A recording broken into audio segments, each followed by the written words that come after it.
Backstage Pass, Institute of Gaming. For more details, contact 70939659659. I dream media సగర్వంగా సమర్పిస్తోంది silver screen legends. ఎక్కడ మొదలు పెట్టాలో అర్థం కావట్లేదు. నిజానికి సినిమా ఇండస్ట్రీలో అతడే ఒక సైన్యం.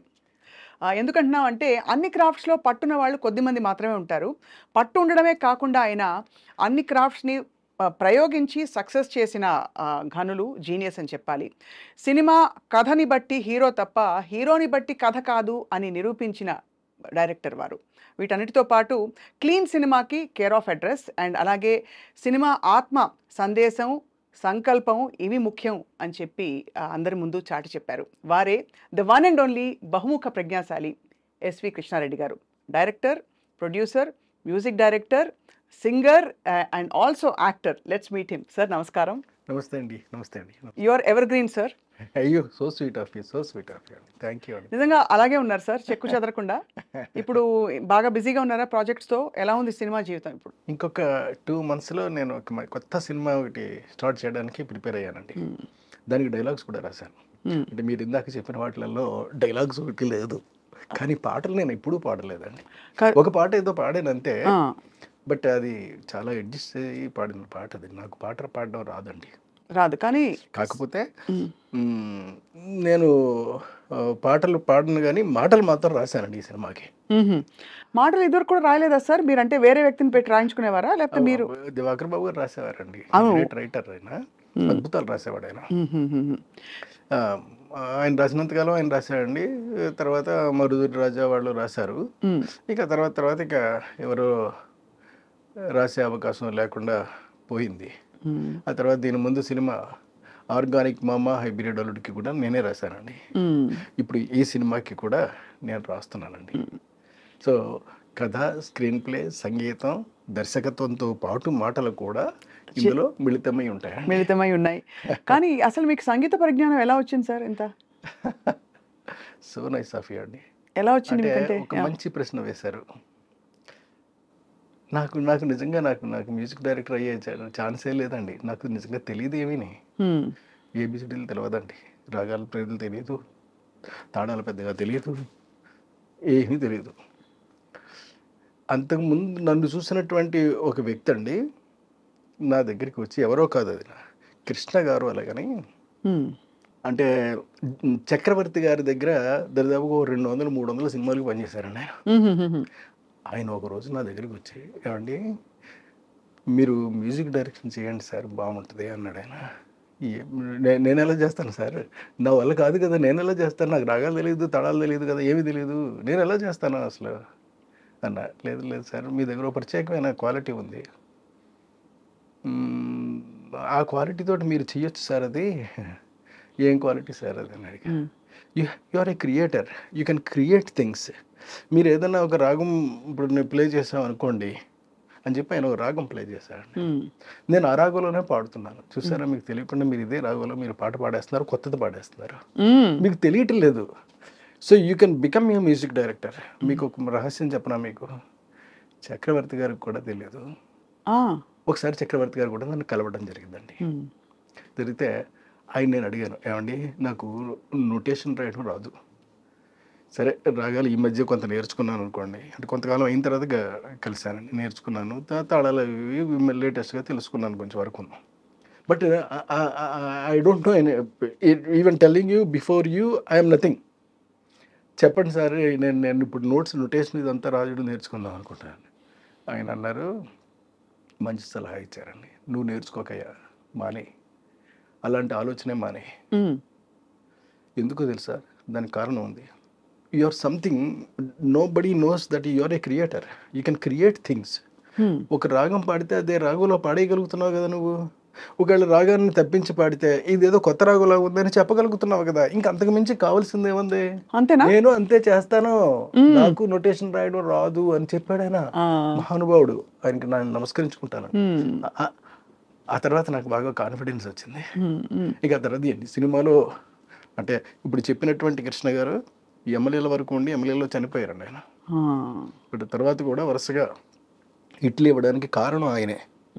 నేను ఇన్ని సినిమాల యొక్క నెంబర్ ఆఫ్ హిట్స్ ఇచ్చుకుంటూ వెళ్ళాను అని అంటే కారణం కేవలం కృష్ణ గారండి. ఒక ట్యూన్ పుట్టాలనుకోండి సార్, ఇవాళ ముందు మిమ్మల్ని సంగీత దర్శకుడిగా ఎందుకు ఆవిష్కరిస్తున్నాం అంటే ఆ కోణం తెలుసుకోవాలని చాలా మందికి కుతూహలం ఉంది. ఒక ట్యూన్ పుట్టాలంటే ఎలా? ఇప్పుడు మీకు లిరిక్ వచ్చి మీరు ట్యూన్ చెప్తారా, లేకపోతే మీరు ట్యూన్ ఇచ్చి లిరిక్ ఎక్కువ ఎక్కువ ఎలా జరుగుతూ వచ్చింది? రిసెర్చ్ బేస్డ్ అండి. అంటే సాధారణంగా మిగతా వాళ్ళందరూ కూడా వాళ్ళందరూ విద్వాంసులు కాబట్టి, ఇప్పుడు కీరవాణి గారు కానీ లేకపోతే కేవి మహాదేవన్ గారు, వీళ్ళందరూ కూడా ఏం చేసేవారంటేనండి, హార్మోని పెట్టుకుని వాళ్ళు ఏదైనా ఒకటి అడిగితే దానికి అనువుగా ఒక ట్యూన్ కట్టడం కానీ లేదా ఒక కొత్త ట్యూన్ ఇచ్చేయడం కానీ చేసేవారండి. నేను అలా చేయనండి. నేను I go very deeply in the music field, in different songs అండి. వింటాను. ఇప్పుడు నేను నాకు అనువైనటువంటి రాగాన్ని ఎంచుకుంటానండి. అంటే ఒక డిఫరెంట్ కైండ్ ఆఫ్ రాగాన్ని ఎంచుకుంటాను. అంటే నాకు బాగా హార్ట్ టచింగ్ అనిపించినటువంటి ఒక రాగాన్ని ఎంచుకున్న రాగంలోంచి ఇప్పుడు అందులోంచి కష్టపడి తయారు చేస్తారండి ఒకటి. ఆ తయారు చేస్తే డెఫినెట్గా అతికేస్తాను, జనానికి అతికేస్తాను. ఎందుకంటే కరెక్ట్గా అక్కడ సిచ్యువేషన్కి మ్యాచ్ అయిపోద్ది కాబట్టి అండి. రాగాల పేర్లను తెలుసా సార్ మీకు? అంటే రాగాల పేర్లు కూడా తెలుసా, లేక జస్ట్ మీరు అనేస్తారా? లేదండి, ఇప్పుడు అంటే కొన్నిటికి మధ్యమావతని ఇవన్నీ పేర్లన్నీ తెలుసండి. తెలుసుకుని wow, that's a great thing sir. అంటే సంగీతం నేపథ్యం లేకుండా అంటే ఈ మధ్య నేర్చుకున్నాను తప్పండి, నేను సంగీత దర్శకుడు అయిన వెంటనే మాత్రం నేర్చుకోలేదు. కొంతకాలానికి నేర్చుకోవడం మొదలుపెట్టానండి. అటు ఆనంద భైరవి తెలుసు, ఇటు మోహన రాగము తెలుసు. చాలా వెరీ బ్రిలియంట్ ఇది సార్, అంటే సాహసం కూడా. బట్ మీరు చాయిస్గా అన్నీ చేయాలని అనుకున్నారా, లేక మీ బిడ్డ కాబట్టి ఆ సినిమా, లేక అలా అమరిపోయాయి అన్ని? కాదండి, నా బిడ్డ కాబట్టే ఇది నా ఫిల్ము. నేను కథ చేస్తున్నాను, నేను స్క్రీన్ ప్లే చేస్తున్నాను, నేను మ్యూజిక్ చేస్తున్నాను, నేను సంగీతం చేస్తున్నాను, నేను డైరెక్షన్ చేస్తున్నాను. కాబట్టి నేను ఒక అద్భుతాన్ని ఎలా క్రియేట్ చేస్తాను అలాగని చెప్పేసి చాలాసార్లు నేను కష్టపడిన సందర్భాలు కూడా ఉన్నాయండి. ఉదాహరణకి మీకు చెప్తాను. మీకు ఎగిరే పవర్ములో ఒక పాటకి ఒక అద్భుతమైనటువంటి సమయము సందర్భము రెండు వచ్చాయి. సమయం ఏమిటి అని అంటే నా వల్ల కాని పరిస్థితి, ఎందుకంటే ఒక క్లాసికల్ అంటే శంకరాభరణంలో శంకర శాస్త్రి గారు చేసినంతటువంటిది నాకా ఏబిసిడితలో నాకేమి రాగజ్ఞానం ఉంది, ఇది మన వల్ల అయ్యే పని కాదని ఒక విద్వాంసుని పిలిచామండి. మీరు కంపోజ్ చేయండి సరే, ఒకదానికి మీ పేరు వేస్తాను నేను అని చెప్పాను. నేను చెప్తే ఆయన కూర్చొని కంపోజ్ చేశాడు. ఆయన నాకు నచ్చలే, ఇది కాదలే అని మొత్తం మా యూనిట్కే నచ్చలేదండి. లేదు సార్ మీరే కూర్చొని చేసేయండి సార్ అని. అప్పుడు సరే అయితేనే అలాగని నేను ఒక రూమ్లో కూర్చునండి ఒకటి ఆలోచిస్తూ చేశానండి. ఆ చేసిన పాట మీకు చెప్తానండి. బ్రహ్మలు గురు బ్రహ్మలు గానామృత ఋషివరులు అలా మంచి సంగీతం, మంచి లిరిక్ ఉంటుందండి. అది వేటూరు గారు రాశారండి. అద్భుతంగా రాశారండి. అలా పుట్టింది ఆ పాట. అది అంటే అలాగా కొన్ని పాటలు పుడుతుంటాయండి. అంటే చాలా క్లిష్టమైనటువంటి పరిస్థితుల్లో పుడతాయి. ఉదాహరణకి మీకు అబ్బని కమ్మని దెబ్బ అని ఉంది కదా, ఇది ఏ రాగంలో చేశాడా అని అంటే శివరంజని రాగంలో చేశాడండి. అవును, కరెక్ట్, మీకు తెలుసు కదా. శివరంజని రాగాన్ని నేను వంట పట్టించుకునండి, శివరంజని రాగంలో మనం కూడా చేయాలి అలాగని చేశాను. నేను శివరంజని రాగంలోనే చేశాను పాట. ఆ పాట టాప్ హీరోలదండి. అందులో ఒక్కసారి వద్దకొచ్చి ముద్దులిచ్చి ఉద్ధరిస్తా, అరే తక ఝిమ్ ధిమిన్న డక్కల నడుములో అంటూ ఉంటుందండి ఆ పాట. అంటే ఒరిజినల్ ఏది కూడా నేను అసలు అంటే నేను ఇన్స్పైర్ అవుతానే తప్ప నేను దేన్ని కూడా చెప్పనండి. ఆ ఒరిజినల్గా ఉన్నది ఏది మాత్రం వాడను నేను.